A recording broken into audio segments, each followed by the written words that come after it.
For today's video mga kalalabs, makikita nyo naman yung artista dati pero ngayon piling artista na.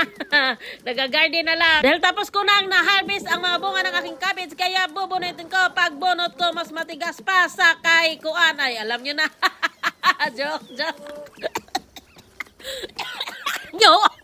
Iubak talaga na. Nibilisan ko ang pagbunot nito dahil baka makagising na yung anak ko. Pag magising na yung anak ko ay diretso na ako ngihinto sa pag-garden. Ito kasing pag-garden ko mga kalalabs ay daklit-daklit lang ba? Pag tulog ang bata ay punta ako sa garden. Pag makita ko ng gising na mga kalalabs kasi pupunta siya sa terrace ba? Marinig ko na. Ay mga kalalabs ay talagang hihinto ako kasi dapat unahin yung bata mga kalalabs. Hindi pwede na pag nagising na at walang hindi ko alagaan dahil nandito sa garden ba ay talagang magkuhan ako mga kalalabs ba magrigor yung huna-huna ko. Ito talagang pag-garden ko mga kalalabs ay para akong kawatan. Yubak na po sa manay. Minsan usahay kasi mga kalalabs eh lalabas itong aking pagka-joker ba. Yung taglay kong nature na ugali ba ay talaga lalabas talaga hindi ko maitago-tago.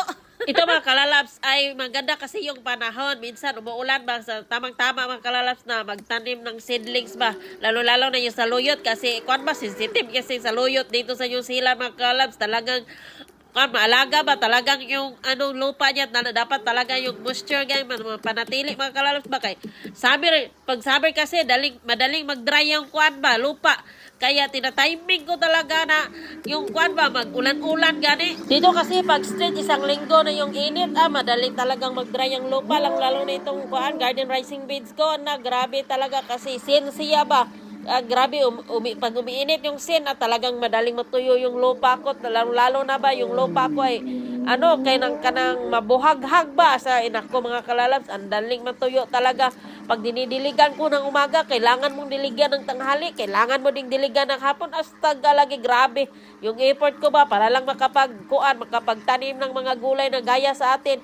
O yan po mga kalalabs. Pagkatapos kong mga kuan ba kanang hinaros yung mga dahon ay tinakpan ko yung lupa ba nilagay ko sa ilalim ng lupa tapos tinakpan ganito talaga mga kalalabs pag may nabuno tayo na mga vegetables mga kalalabs at saka yung mga dahon kung makita nyo kung ano yung ginagawa ko gayahin nyo lang mga kalalabs kung gusto nyo magkapagtanim ng organic ba at saka makatipid kayo sa fertilizer kasi ako kanang walang budget ako ba pangbili ng fertilizer kaya ito yung ginagawa ko ba kanang mga DIY na fertilizer kanang organic ba maganda din yung organic pag mga kanang pang-consume lang ba hindi pangbenta mga kalalabs kasi pag pagbebenta kailangan mo gumagamit ng fertilizer talaga ito kasi ako sa akin kasi pang-konsumo lang kaya sinipagan ko talaga na magiging organic yung mga ko mga tanim ko ba dinurog na eggshell pala yung nilagay ko mga kalalabs yan po kumukuha ako ng kanang hose tapos yung ganyan po pinasiritan ko ng tubig yung garden ko kasi para madali yung yung paglanta ng mga dahon ang nilagay ko, madali siyang makumpos ba.